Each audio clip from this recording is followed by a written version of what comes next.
संतोष देशमुख आणि सोमनाथ सूर्यवंशींच्या न्यायासाठी मुंबईत जनाक्रोश मोर्चा। मुंबईतल्या मेट्रो सिनेमा ते आझाद मैदान दरम्यान मोर्चा असेल। आरोपींना फाशीची शिक्षा देण्याची आग्रही मागणी। मराठा आरक्षणासाठी मनोज जरांगेंकडून पुन्हा उपोषणाचं हत्यार। जरांगे आजपासून आमरण उपोषणाला बसणार, तर संतोष देशमुखांची मुलगी वैभवी देशमुखकडून जरांगेंना उपोषण पुढे ढकलण्याची विनंती।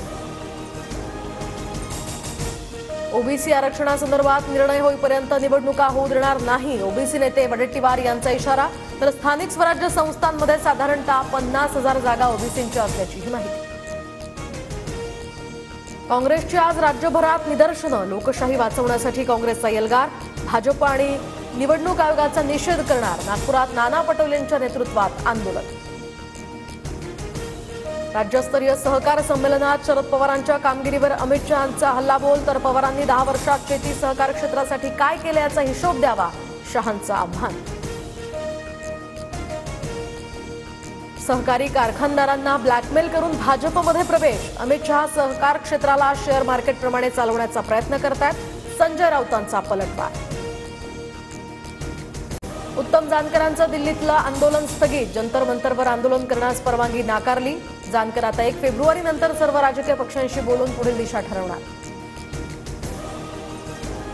लाडकी बहीण योजनेत 30 लाख अपात्र महिलांना लाभ, तर 1,500 कोटी रुपये दिल्याचा एका वृत्तपत्राचा दावा। तर अपात्र महिलांना लाभ मिळाल्याच्या बातम्या कपोलकल्पित। रुपाली चाकणकरांनी हा दावा फेटाळला।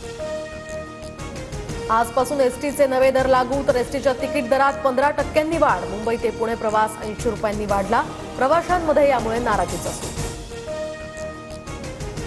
यवतमाळच्या उमरखेडा तालुक्यात शाळेची बस झाडाला धडकल्यामुळे अपघात। एका विद्यार्थ्याचा यामध्ये दुर्दैवी मृत्यू, तर अनेक विद्यार्थी गंभीर जखमी।